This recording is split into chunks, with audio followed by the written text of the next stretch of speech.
How to write what you know. I promised you story material. We find some story material out of something as unlikely as lint or fluff. This, in case you're wondering why it's so large, is from the laundry dryer.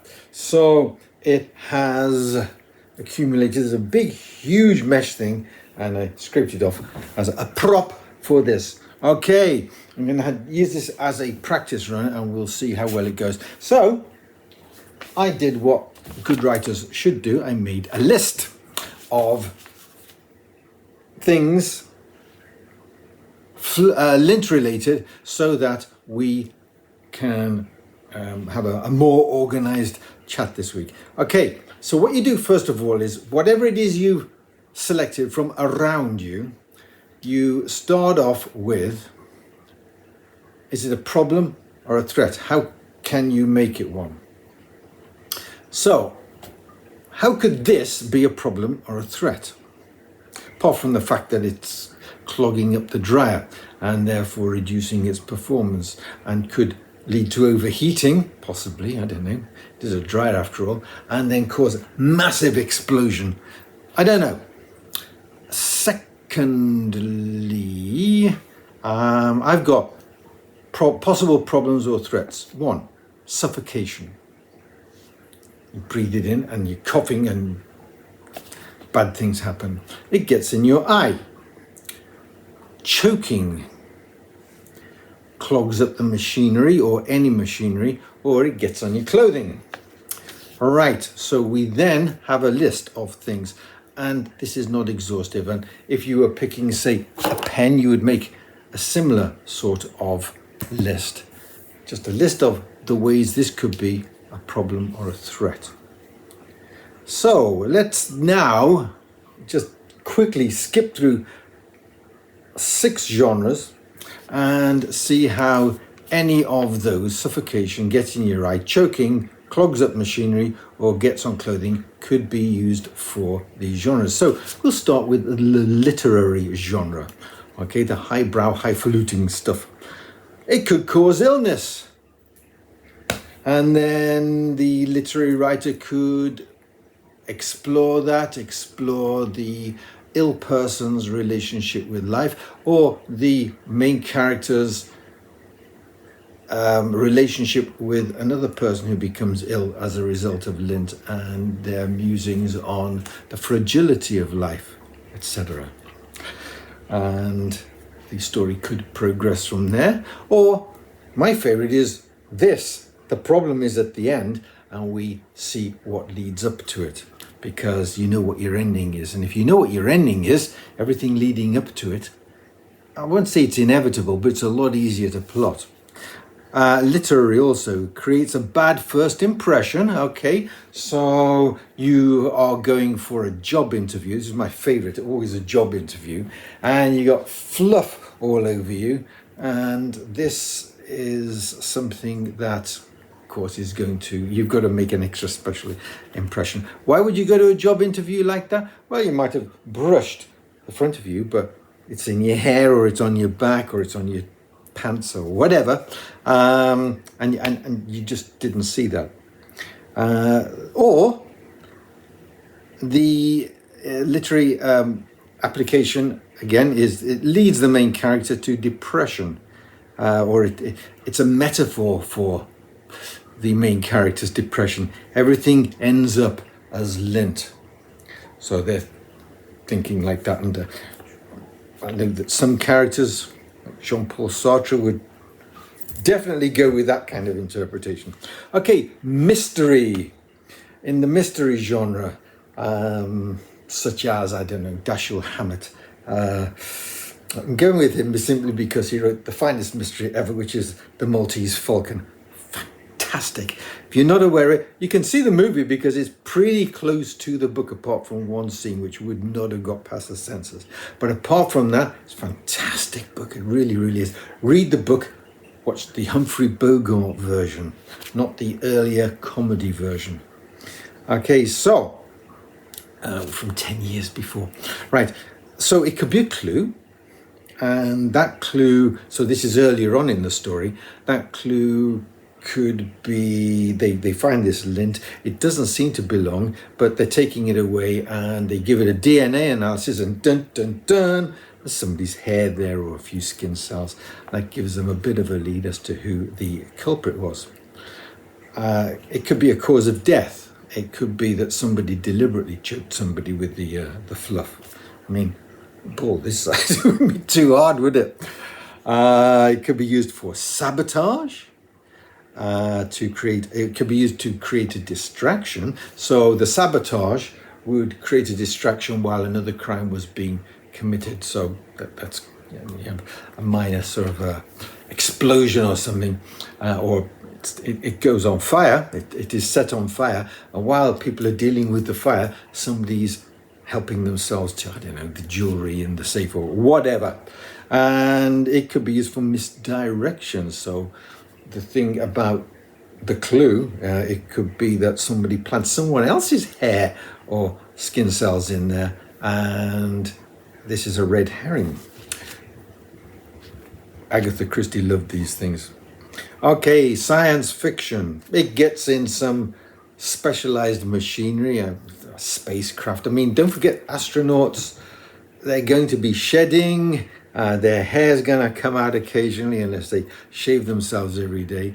And that would be enough, similar enough to lint or fluff to cause problems. They're not going to be able to get everything. And so it only needs a little bit to get in the works of something which is moving, or trap some electronic parts and get trapped in some electronic parts and stop them functioning properly, and dun you got a problem, which then that would be at the beginning of the story, I suppose, and that would cause the main characters to have to try and solve that problem, because I mean once they got it out, there could be ongoing chains of problems with the machinery which they've got to fix. Okay, how about science fiction? The lint starts breeding. It starts replicating. Or it could start contaminating the air, and it gets into the hydroponic system and causes blight. There's something about this particular extraterrestrial fluff which is actually feeding on the crops, and so somebody needs to come up with an antidote very, very fast. It could contaminate the air, and also it could, in any of these, cause an allergic reaction. So somebody might be adversely affected by fluff. In a fantasy, the enemy can control it. It can control the fluff. It can use the fluff to engulf, to ensnare, or to blind the main character. And the main character then has to wade through it to reach a goal. So it could be a sea of fluff, and it looks solid enough, and they walk along it, and then at some point the fluff is covering a big pothole, and boom, down they go, and they're trapped, and they've got to magic their way out of it somehow. This is magic fluff, and the fluff starts to fall into the pothole and engulf them, try and suffocate them. Horror! I like this idea. Killer fluff. Revenge of the killer fluff. It crawls out of the vacuum cleaner. This is a vacuum cleaner with a hose. Crawls out, and it starts spreading out on the floor, under the door, over the bed where the protagonist is sleeping, and tries to wrap them up like not swaddling, a straitjacket, so they can't move. I might write that myself. So this is, a fluff monster. And then romance. Cat hairs or dog hairs. This causes, it could be an instant attraction type of thing. So two people meet and they check each other out, and they both realize they're covered in dog hairs. I mean, what kind of dog have you got? And there's a spark there. That would be the beginning, obviously. And don't write romance myself, but I understand that there's a certain path. And so that would be, I think it's called acute meet or something like that. And then that would be one way of starting off the romance, which would be based around, I don't know, one could be a pet walker, a dog walker, and the other could be, I don't know, a veterinarian or something like that. So that's how we start off with something as unlikely as fluff, and we've got ourselves some story material, ending points or starting points. Now, when you're writing a story, you don't just need the one thing. Well, you can write it entirely around that. However, it helps if you've got two more things which make problems, and they either make the problem worse or the protagonist, the main character, solves the one problem, but another problem arises as a direct result, or simply just happens. For example, okay, so they spend a lot of time cleaning the fluff, and they've got to go out, but by the time they have finished, Cinderella style, they've got to do it, otherwise they don't get paid for the job, or by the time they do it, a massive storm has come in, so they've got to stay in the house, and there are consequences associated with that, because I don't know, if it's a horror story, it's a haunted house. If it's any other kind of story, it could be that the house closes at, I don't know, 3 o'clock in the afternoon, and they get trapped inside, and they've got to wait till the morning, and then bad things happen as a result of that. Okay, right. That, I think, is it. And the name of this channel is How to Write What You Know.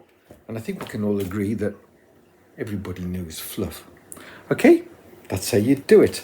I'm going to do some more of these, but yeah, at some point, we will have to do what I said, find 2 more problems. I think I want to write this fluff story, and I'm going to pick a genre, not romance, that I'm not familiar with. I normally write in the horror genre, cozy horror, sometimes comical, but fantasy, I don't know. So I might do the sci-fi one, or no, I don't think I could do mystery. So literary. Well, I could do, I suppose. Okay, so we will try that. So there are 2 there, apart from my own. I might just stick with the horror one. It's a lot easier, and it show that it can be done. So I think I'll pick 2 more problems, and then I'll do the bare bones skeleton, and then we can go from there and see what we've got. In the meantime, write what you know. Bye-bye.